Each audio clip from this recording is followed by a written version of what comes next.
there's benefits of doing some time here, putting a date on the calendar to schedule time away for you to just spend time with God, and a pen and paper in hand, and just say, Lord, speak to me, guide me on the needs of our home. Show me each individual child's heart. Give me insight into my husband's heart. Would you show me what to do this summer that honors you, that moves our family in the direction that ultimately causes them to love you, to know you more, to know your attributes, to serve others? Would you show me blind spots that I have, blind spots that my children have that I haven't seen in my kids? Would you reveal character qualities that need to be developed this summer, things that I've let slide, things that I didn't see as important, but bring insight to me to show me if that is left undealt with, it can be a problem down the road. Would you show me friends to invite over, people to invest in my life, people to ask to mentor my children? Show me who to bring alongside and mentor. Show me the different needs, the chores the kids need to learn, the initiative, how to run a house before they get married, before they leave home, how to take care of yard equipment. Show me what needs to be done this summer. Those prayers to the Lord could also include things unique to your personality, such as, Lord, don't let me be so rigid that I get a goal here and I take the joy out of life. Father, you're welcome to prick my heart and show me when I don't bend, when there's a need a child has, and I'm on task. Father, teach me, show me. Give me your plan for this summer. So that's how I talk to the Lord, and it could be like that out loud. Could just simply be sitting on the back porch with rain like this, or in a bathtub with the kids locked out. You know what I'm talking about, those of you with the 4-year-olds and 2-year-olds and the little ones. Your time away may look different, but it will pay big dividends for you to have time alone with God. Otherwise, I believe what you will see is what I've experienced many times in my life, where I'm just running to keep up with the schedule. No plans were made, and we just go with what happens, and then school starts back up again. Do you understand? Can you relate to that? So it is hard to carve out time, but it is very worth it. Some of the benefits that you'll see from doing this is a greater ability and determination to live by your priorities that are unique to your family, which means some of the ways that women oftentimes compare ourselves with other women or other mothers or other families, or on Facebook we allow ourselves to be crushed because they're going on a vacation again and they do this, they're involved in all these sports. You can trust God because He gave you a plan for your family. And your family plan may be to pull back on the sports so that you're bringing a peace and a calmness to your schedule. It may be your plan is that one of your children has unique athletic abilities, and this is the time to put them in sports. Your plan can be uniquely yours, and you can feel confident in it when you spend time with the Lord and get the direction from Him. And you include all the dynamics of different personalities going on in your home, different skill sets, different strengths, different passions that you see emerging in them. Such as, tonight I was talking with some of these ladies over here who are nurses, and Gabby and Daniel, as not telling this to the camera, Daniel's been going through chemo treatments, and Gabby's fiance has been right there alongside. And early on, when we went, the very first chemo, I said, let's take notes and be expecting God to give us creative ideas. because we don't want to waste this time. It could be Daniel was just graduating from the business school at UF. It could be God putting something in the business world medically in his plan. We wanted to make him more aware of it. It could be, ideas for artwork on the wall or patient care. Who knows? But let's be open to God just giving us creative ideas. One of the things that happened was, I don't remember how, but somebody mentioned going to visit the young children that have cancer. And right here, Shelby's mother works at Nemours with the oncology floor. Just found that out tonight. Wow. So I would love for Gabby to talk with you because I see a passion in her. And at least have that one time and see what God does. Same thing with all of our children. Watch and be expecting God to give you creative ideas.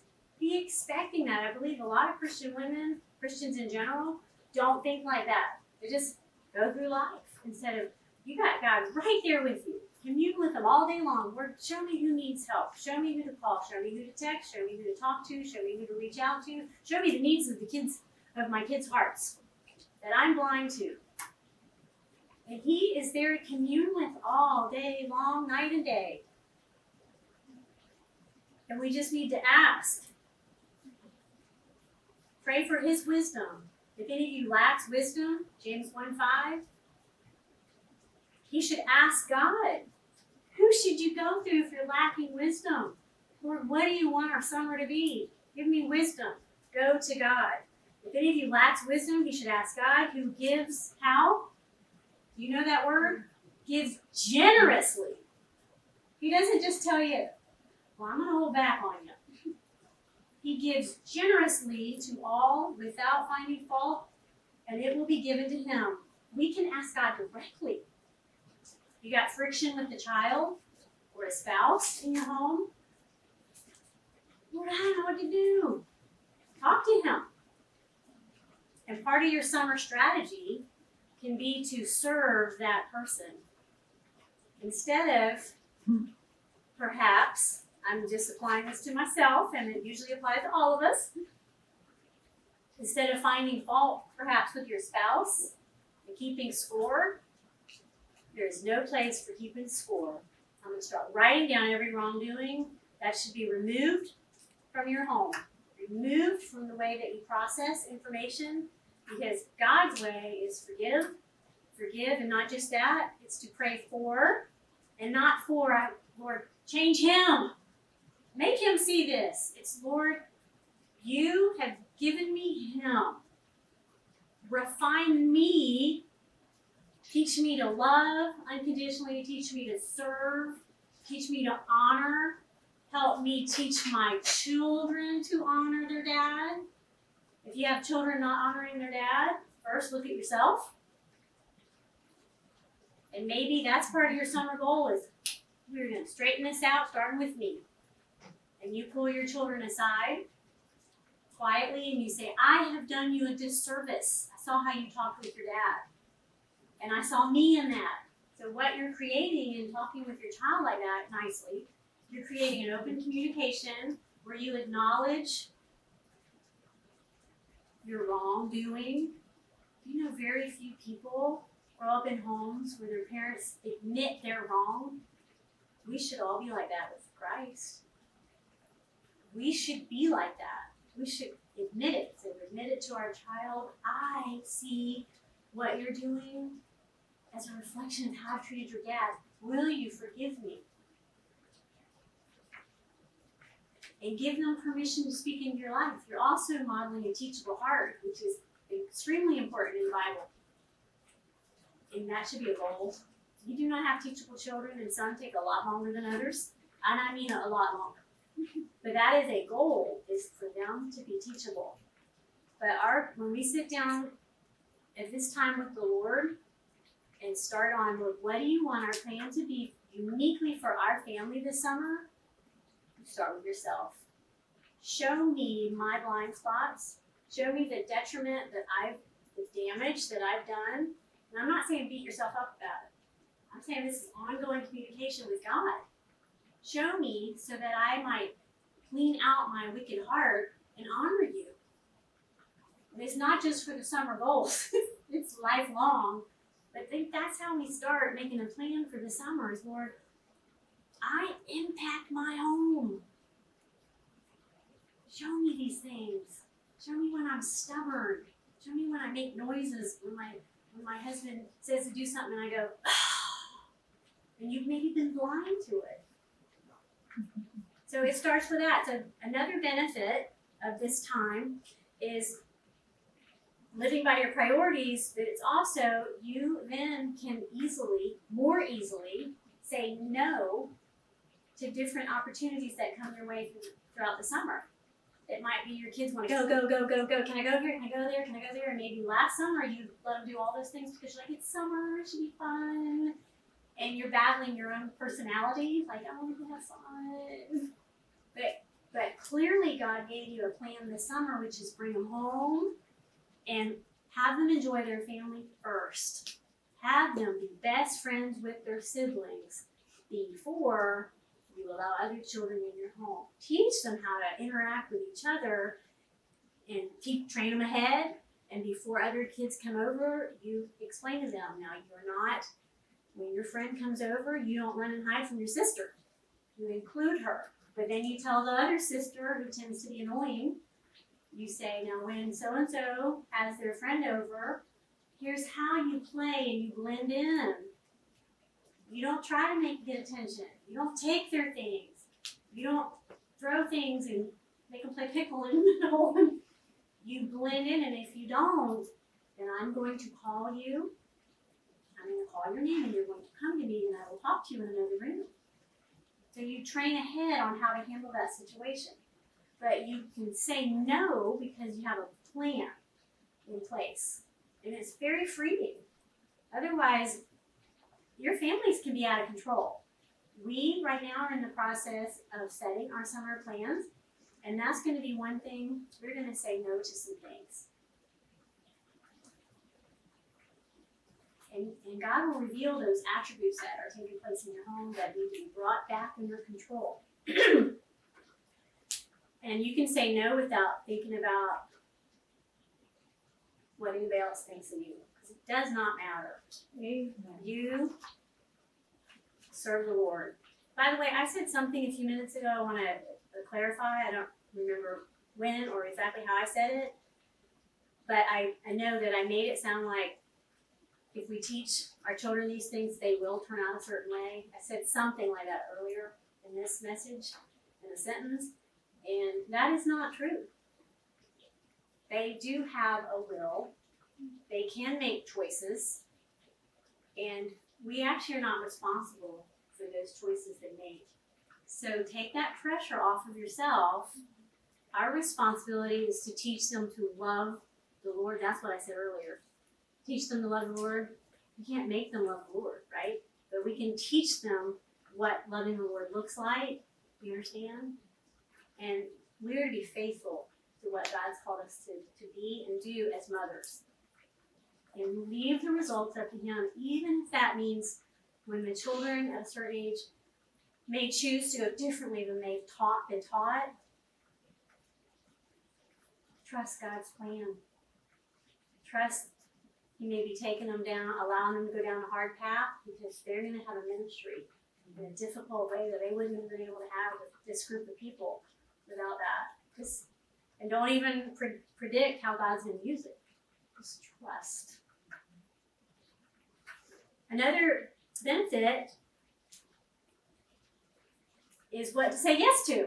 So the benefit of what to say no to, benefit of what to say yes to. Let's say you see in one of your children that they really have a passion for homeless people. Like you are driving through an area and they're like, Mom, can we please go to McDonald's and buy them something? And as we are moms, let's make that important, dads, to be mindful or maybe sensitive to the heart of each child. Allow me to see insight that I've been blind to of emerging passions. So when they say something like that, and you realize, whoa, there's a pattern to a group of people they seem to be interested in. This summer could be a time of setting up a project for that child. And you put it on the calendar, in 2 weeks, we're going to take sandwiches. And that's something you say yes to because it's a passion worth developing, worth giving opportunity to show what loving others looks like. Even if you're scared, even if it's uncomfortable for you. Because it's not about you, it's about God, right? So it helps us know what to say yes to. Here's another example, since Daniel's in the room here. Daniel's very athletic, loves sports, and he also is really fun. He's got this dry sense of humor, and children just like kind of flock to him. Is that true? All of us got this dry sense of humor too. And so something that, after spending time with the Lord, he gives you these ideas. Like, Daniel's gifted in these areas. Have him work with Upward. That's a little, churches have this program with sports with it, and he's been a basketball coach for many years with it. It doesn't mean, he's going to be a PE major. He may, but in giving him opportunities based on his skill set, his passion, to put him in a serving position. Kelsey, a few years ago, she started something at the church we were at called Moyo. It's monthly youth outing, and it once a month, the whole youth group was invited to do service, and she would organize the service activity, whether it's cleaning a clothing place like what do you call those places? Thrift store. A thrift store, or organizing a food pantry. It was like a Christian one. I couldn't think of the name. Red Door Thrift Store. What? Hope's calls it. Yeah, things like that. Or whether it's serving, soup downtown or cleaning elderly neighbors' yards. So she would organize these things, these activities, and then we would get together for the kids to all just play, which served a purpose of building friendships and making sure nobody was excluded in group. So Kelsey started that, but really behind the scenes was a mom willing to help her daughter develop leadership skills and saw this. And what's fascinating me is she's in college now, and her major is strategic communications, which is totally what she did in high school. Is that interesting? It's strategizing, communicating, and God's equipping her with all these skills, and yet you kind of see them emerge in her. So we can be prayer warriors behind the scenes, spotting these different things. So summer goals, dream big for your kids and your grandkids. Dream big and talk with them about, I see these skills in you. Part of coming together to plan for summer goals is you spend time with the Lord, but the second part of that is asking the children for their input on it. And so for years we've done things like, for the summer, it's okay, who would you like to have over for dinner? What families would you like to have over? What kids would you like to have over? And everybody got a pool party. So what date would you like to have a pool party, and who would you like to have over? Like they, did things like that. And other things like, what's your favorite meal? And teaching them to cook their favorite meal. Planning a family night, family fun night. Now, let me just tell you, it doesn't always work out exactly like you think. So when I say these ideas, be willing. Don't set the standard so high that you set yourself up for disappointment. Because actually last night we all got together to plan so that I could talk to you today about how it went. And I don't have much to share from it except Daniel was really tired, went to bed. Laura fell asleep, so I said go to bed. She went to bed, and it was kind of comical. So I was like, this was good. This is good for me to be able to say this tomorrow. So don't build it up to be like, it's going to be lovely, we're going to go away with a good fun. But we did get some ideas, such as we may have a wedding in our backyard, not a wedding, but the reception. And so from my husband came things like, we would like to maybe redo the driveway. Oh, don't say about that. As you come down the driveway, whoop, whoop. How about that? You will benefit from that. And he went on and on about all these goals that he had to do. So when you hear the dad say his goals, everybody's on board, right? It becomes a family project and everybody will be out helping with the yard work and this and that. And so it's good, right? And in the past, we haven't done it as officially as all sitting around like this in here. It's just during our devotions, I'd say, hey, what are your favorite meals? And I'd write them down. What kind of family nights do y'all want to have? And I'd write them down. So you don't have to be all super official and everything, but get their input, their buy-in, and then give everybody a overall. These are some things that the Lord put on my heart. This is from your input that our summer, we would like to do during our summer. Okay, another benefit of planning ahead is you plan for relaxation. You build in times. Have y'all ever just run the whole summer, keeping up with the kids? Yeah. Just run, and then it's time for school to start again, and you're like, well, now I need a vacation. Oh, when school started that. Okay, so you plan for this. Another thing that happened with our time last night with our family is I had read something somewhere, so I had this idea, and I mentioned to those that were in the room, I said I would really like to start something new in our family, a guys' weekend away and a girls' getaway weekend. So like me, my 4 daughters, and then Gabby annually going away. And then when John gets married, his wife is included in that. Doesn't that sound fun? Well, I've never had that idea before, but now this idea came. So we're going to start that. And the guys' weekend where Daniel, his brother, and his dad go away and do something of interest to them. And as the girls get married, their husbands are included. Isn't that a neat idea? So I know like Melody over there has grandma camp, and she, of course that's a lot, but she's intentional about spending time with their grandchildren. So planning ahead helps you put all of these things that you deem important in your schedule. Okay. So now that you know about it being more productive, and being able to say no and yes to different things, and also it creates the balance, and it moves you closer towards your spiritual goals as well, towards what you want to do in your child's heart. All those things are benefits in it, but what you want to do is get your calendar. So this is another step, and you put on there things that you have deemed the priorities. So if date night is something you need to bring back to your marriage or continue, those should be after you put the things that you know are things like basketball practice or things that you have on your plate that are constant, maybe a small group that you meet with every week or whatever. Then put the priorities. Date night, put it on there. Now please remember, flexibility is a beautiful thing, and you might need to go. So don't be so rigid, or you won't be a joy to live with. Like, I have a schedule. We're going to have fun.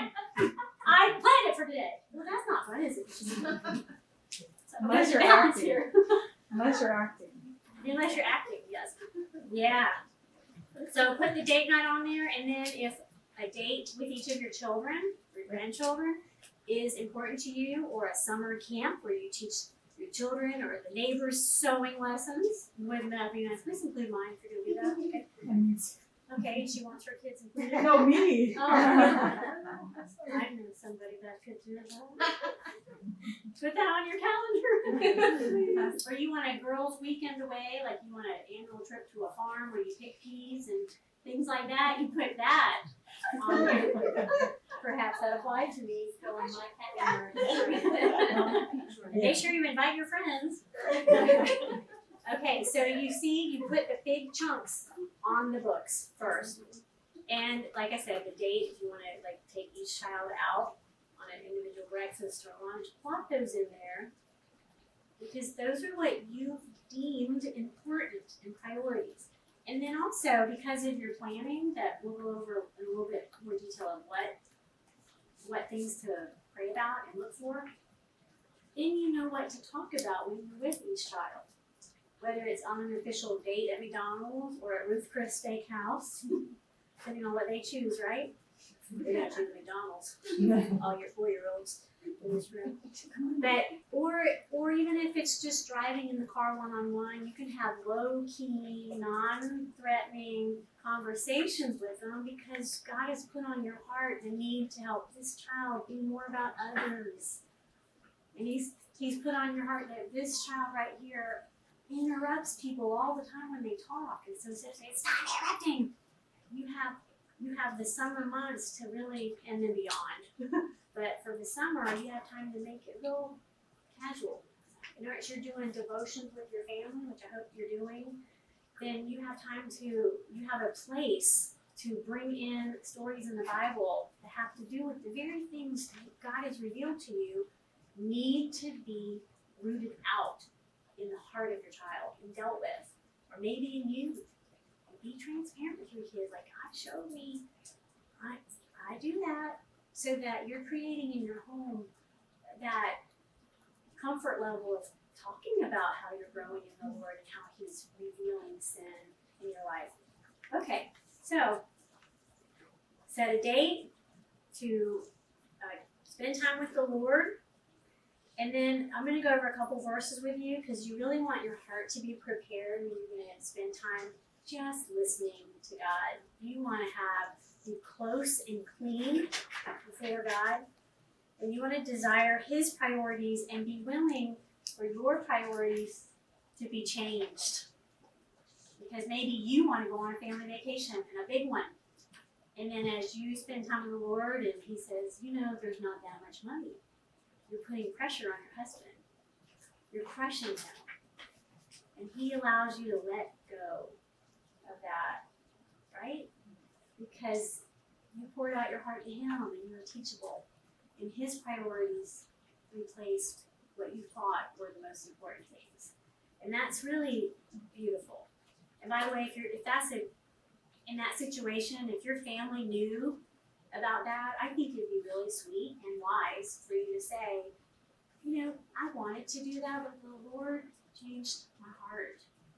And I think it'd be great to do something locally that, see, you're showing them a soft woman who's teachable instead of keeping it to yourself because you're too stubborn to admit God changed your heart, right? And that's a very sweet thing.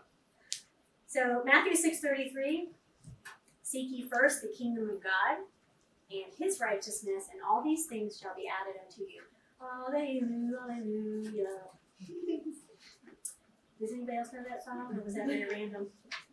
Very random. 1, 4, 2, 3 people, can you sing with me? Seek ye first the kingdom of God, and His righteousness, and all these things shall be added unto you. Hallelujah, hallelujah. Yay. Such a sweet thing. Seek ye first God, not self. So you ask the Lord to give you wisdom, see His priorities. And I already mentioned James 1:5. If any of you lacks wisdom, he should ask God, who gives liberally, generously to all. Desire His will, not what you think are the priorities. Jeremiah 10:23 says, I know, O Lord, that a man's life is not his own. It is not for man to direct his steps. And we want to oftentimes, don't we? Be teachable and desire His way. Psalms 25:4-5. Show me your ways, O Lord. Teach me your paths. Guide me in your truth and teach me. For you are God, my Savior, and my hope is in you all day long. Each family, again, is unique. The children have different personalities, you cannot be like the family next to you. So don't try to be them. Be uniquely yours and say, Lord, I just lay all my previous wants and desires, frustrations, comparisons, covetousness, envy of any other family or any other lady. I just lay it before you. And I long to trust you. You've given me each unique individual. Show me your plan. So like I said, take a notebook and a pen and I'm quiet before the Lord. And then I focus on categories. Okay? And I put these categories in there, but please know this. Don't do just like me, because I can tell you that I tend to ponder a lot and think a lot, and that's frustrating to a lot of people. So don't be me, be you. And you might just want to spend time in the Lord with a blank notebook or your phone or your iPad. Do it your way. The point is time with God to get His wisdom. So I tend to have too many categories that I know. Some of you might go forget it. Do you understand? And I don't want you to do that. I want you to, the bottom line here is time with God. In saying that, here's some of the categories that I go over, and I don't go over each of these every year. It's some of them, okay? It says God leads, but here are some of them. First of all, I think, what do I want to limit, minimize, or change this summer? And I actually spoke on this about 5 years ago, and I was looking at my notes, and I did not have on here just 5 years ago. What do you think most families want to change in their home today? The use of what? The what? Electronics, cell phone? Yes. That is not even on here from 5 years ago. That is how fast the overuse, the addiction is. And so what do you want to limit, minimize, or change this summer? Do you have bad attitudes in the home? Or does your family walk around with this? Do they have their phone at the table? Are they like, do they have a phone? Like, okay, Mom, I'll leave it in there. We got a problem.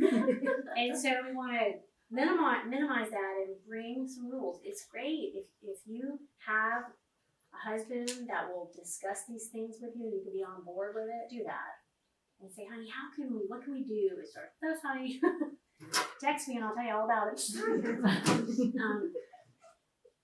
But what can you do, like, to make home be your favorite place? To make you be enjoyable to be around. I didn't say change your entire personality from being an introvert to an extrovert or an extrovert to an introvert. Not changing your framework that God gave you, but changing the ugliness that starts in our heart that comes out. And we all have it.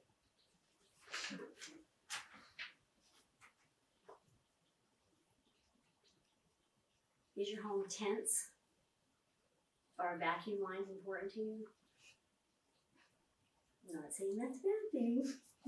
But watch your children. Do they tiptoe on eggshells around you? Scared of you? Ask the Lord to help you to change those things. And the summer is a great time to begin. So some of the categories, oh, and then also what do you want to add? You can think in both ways, okay?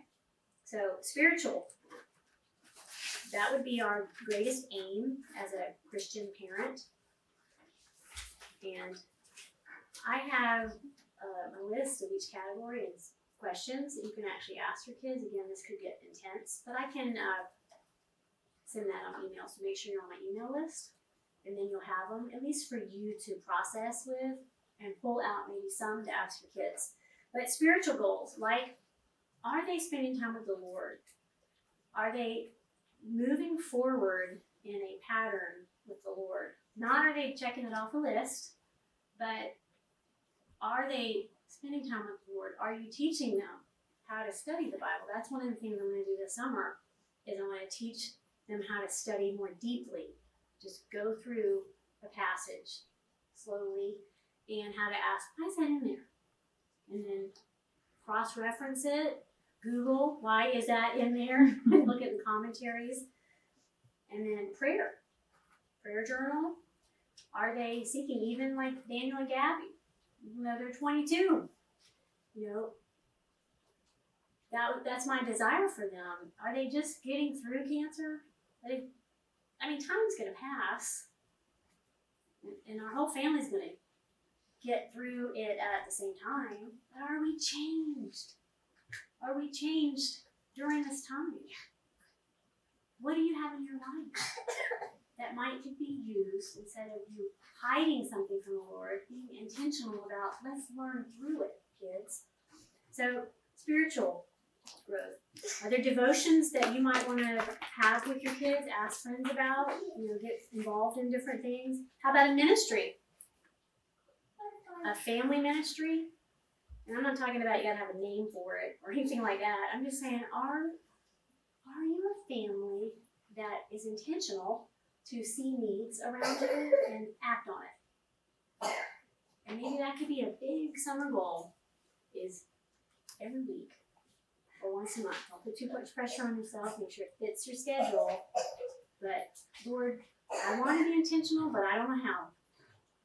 Would you show me? And He will. Next time you go to a restaurant, okay, Lord, is there anything I can do, because I'm blind to this, is there anything I can do at the restaurant that teaches my children to serve others, to be thoughtful of others? Lord, give me a creative idea.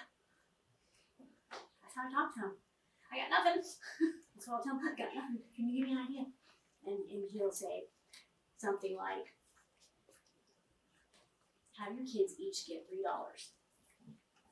Before you go to the restaurant, tell them we're going to find somebody to secretively give to and buy their meal.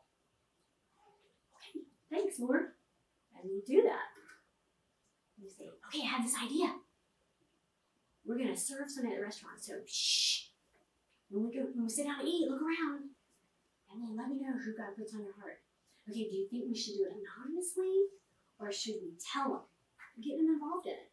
Because sometimes, if you want to check the motive of your heart or your kid's heart, you should give anonymously. So if you see a child kind of wanting attention, that's your decision. We're not going to tell them who did it.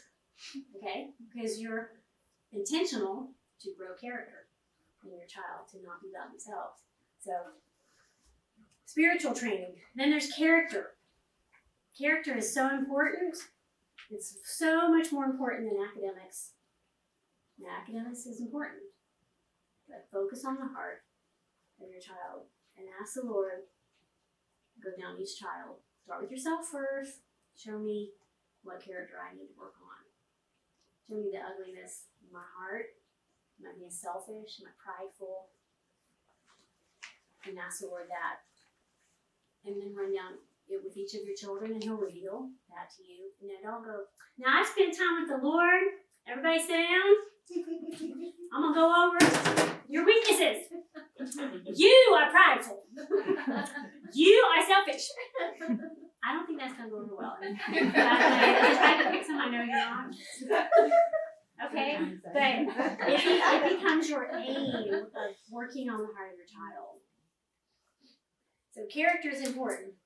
What about chores? You want your children to know how to run a house.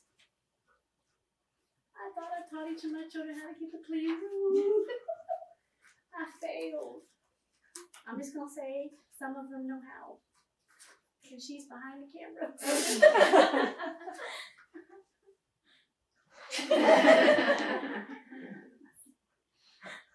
And we're thankful for Gabby.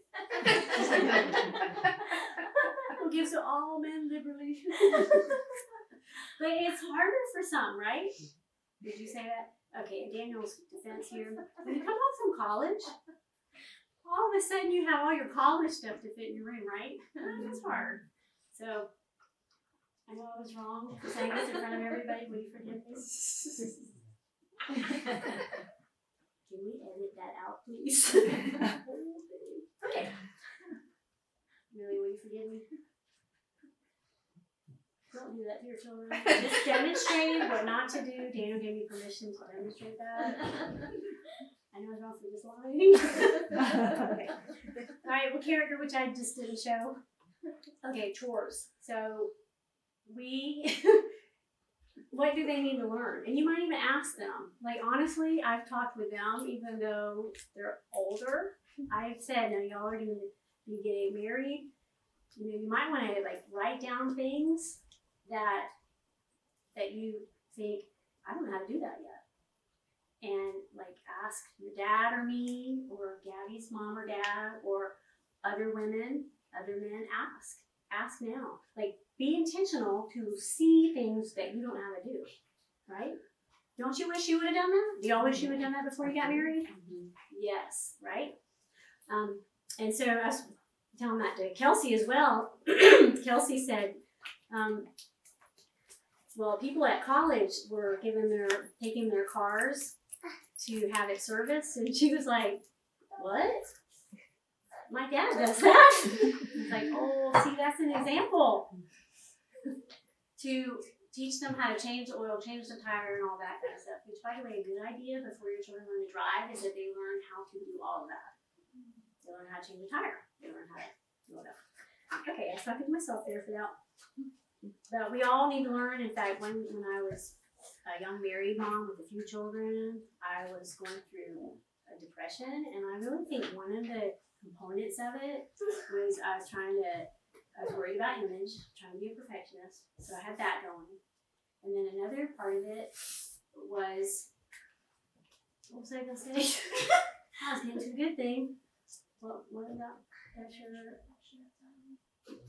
Oh man, what was I saying? What was right before that? You're a young married mom. Oh, yes, thank you. Woo! Woo! Is I didn't know how, I had kids, but I didn't feel like I knew how to clean really well. And I didn't think I knew how to cook really well. And those are things that could have been learned sooner and not added to pressure. Do you understand? Thank you for listening. So what chores? Are you doing all the chores around your house? It's time to. Even the 4-year-old, the 2-year-old, they can run those vacuum cleaners.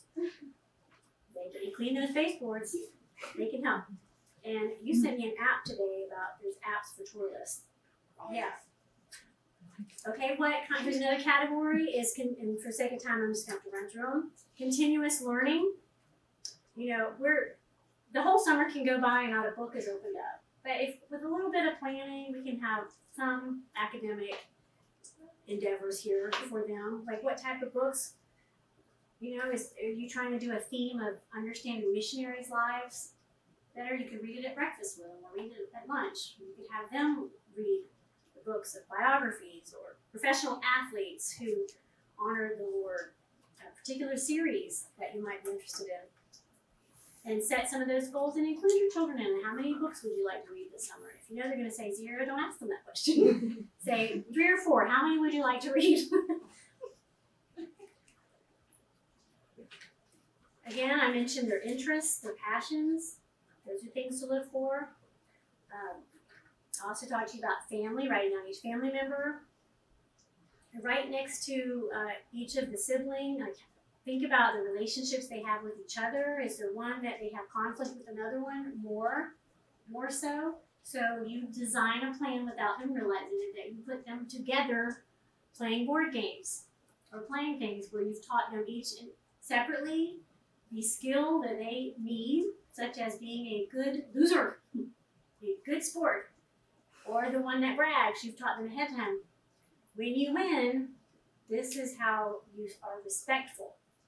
That you're a good winner. And you teach them that separately, and then this summer you do many times of putting them together.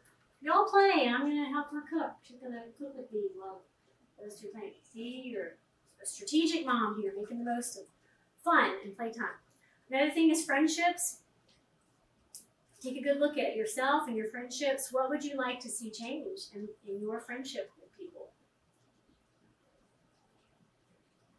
Do you know how to open up with girlfriends? Do you put walls up, maybe based on past?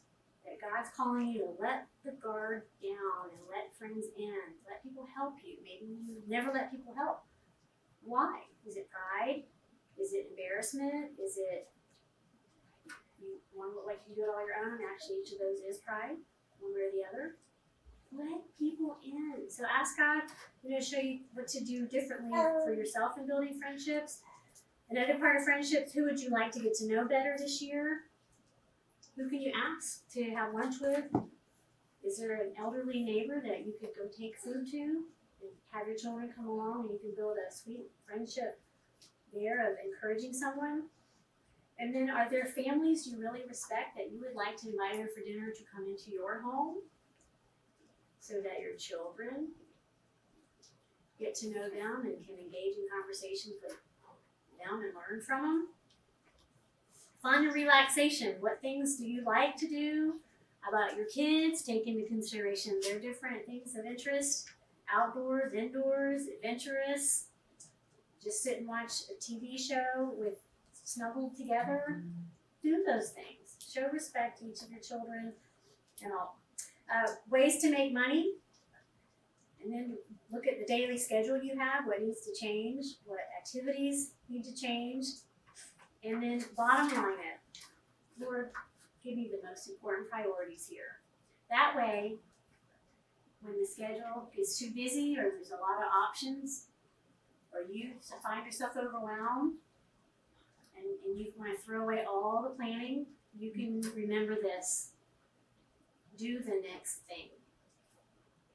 Don't beat yourself up. Don't be discouraged. Just go, okay, I'm going to stop.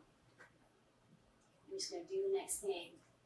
I want you to focus on children's relationships with each other. So we're going to not go to the beach. I'm going to stay home.